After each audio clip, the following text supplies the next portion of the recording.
Assalamualaikum warahmatullahi wabarakatuh. Bismillahirrahmanirrahim. Pemirsa Soma TV dimanapun Anda berada, pada kesempatan kali ini kita akan membahas, benarkah bencana merupakan azab?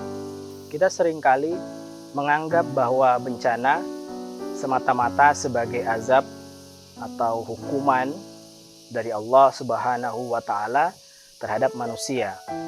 Tetapi sebetulnya bencana memiliki dimensi yang sangat luas di dalam Al-Quran. Dan di dalam Islam, bencana memiliki banyak sekali makna. Bencana tidak sekedar hukuman atau pembalasan dari Allah kepada manusia. Di dalam Al-Quran, kosakata yang menunjukkan bencana tidak selalu merujuk pada kata azab, tetapi juga ada misalkan istilah bala, fitnah, tamzik, nazilah, dan lain sebagainya. Ada beberapa kata yang menjelaskan tanda petik bencana di dalam Al-Quran, sehingga kita tidak mungkin mempersempit makna dari bencana tadi. Karena jika kita membaca dan kita mendalami sesungguhnya bagaimana Al-Quran menggambarkan tentang relasi antara manusia dan alam, di mana sementara relasi tersebut seringkali kita maknai sebagai bencana.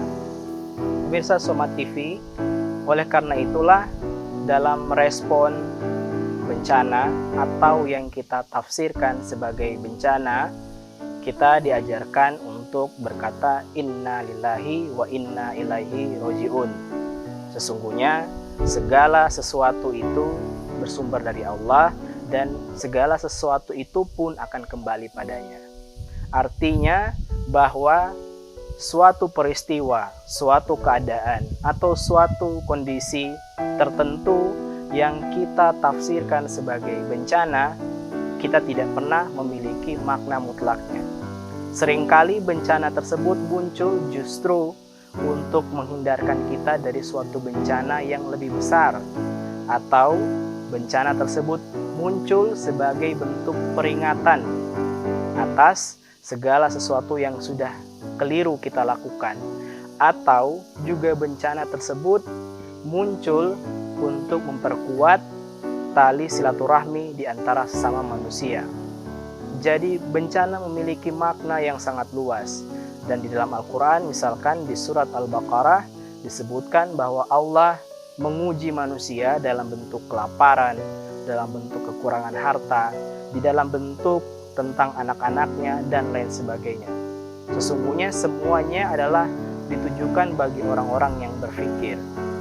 Jadi jangan sampai kita memaknai bencana sebagai bentuk kemurkaan, karena itu akan bertolak belakang dengan sifat Allah yang Maha Pengasih dan Maha Penyayang. Jika kita menganggap bahwa semua yang terjadi pada kita dalam suatu peristiwa sebagai bencana atau kemurkaan Allah pada kita, maka kita secara tidak langsung menganggap bahwa sifat Ar-Rahman dan Ar-Rahim pada Allah Subhanahu wa Ta'ala menjadi tidak relevan. Oleh karena itu jangan sampai kita berburuk sangka. Dalam surat An-Nisa ayat 79 justru disebutkan bahwa bencana itu datang dan menimpa manusia tiada lain disebabkan oleh kecerobohan, kekeliruan, dan kesalahan manusia. Bencana yang terjadi di atas bumi, baik di laut, di darat, semuanya tiada lain karena kesalahan manusia. Dan oleh sebab itu seringkali digambarkan bahwa sekelompok kaum, segolongan masyarakat yang tidak mengindahkan norma dan moral yang digariskan di dalam Al-Quran seringkali harus menuai bencana. Pemirsa Soma TV dimanapun Anda berada, dalam Al-Quran sebagaimana saya sampaikan tadi, ada banyak sekali padanan kata tentang bencana. Misalkan bala. Bala punya makna sebagai cobaan, sebagai ujian yang fungsi utamanya adalah untuk memperteguh keimanan seseorang. Kemudian ada yang kedua, yaitu fitnah, atau bisa kita maknai sebagai bencana sosial yang disebabkan oleh kerusakan hubungan sosial di dalam masyarakat. Kemudian yang berikutnya adalah bentuk bencana fasad, adalah bencana yang merupakan konsekuensi logis atau sunatullah dari praktek yang manusia lakukan sendiri. Kalau kita mencemari danau, maka danau tadi yang harusnya menyediakan sumber air yang berguna bagi manusia menjadi tidak bisa digunakan. Kalau kita merusak udara dengan polusi, maka udara yang harusnya segar dan sejuk menjadi berbahaya. Kalau kita merusak hutan, maka hutan tersebut akan balik memberikan kita mara bahaya dan lain sebagainya. Sedangkan azab di dalam Al-Quran itu bermakna sebagai konsekuensi dari perilaku manusia yang melanggar ketetapan Allah. Jadi segala sesuatu yang menimpa kita dalam bentuk peristiwa atau keadaan bisa kita sebut sebagai azab jika di situ mengandung unsur kita melanggar ketetapan Allah. Kemudian yang berikutnya ada yang disebut dengan halak. Halak adalah kehancuran atau kebinasaan yang memang sudah ditakdirkan oleh Allah Subhanahu wa Ta'ala. Jadi seringkali kita salah menggunakan azab, kita anggap sebagai halak. Sedangkan halak sendiri kita jarang mempergunakan. Oleh sebab itu, kalau dalam halak otoritas Allah menjadi terlihat, sedangkan di dalam azab itu ada campur tangan kita di dalam merusak ketetapan Allah.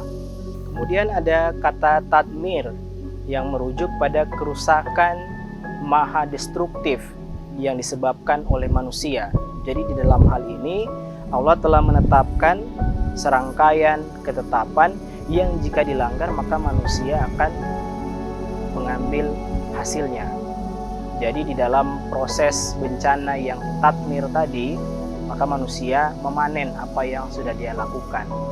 Kemudian ada lagi misalkan nazilah. Nah, di dalam nazilah manusia mengalami bencana memang murni karena itu bagian dari kekuasaan Allah Subhanahu wa Ta'ala.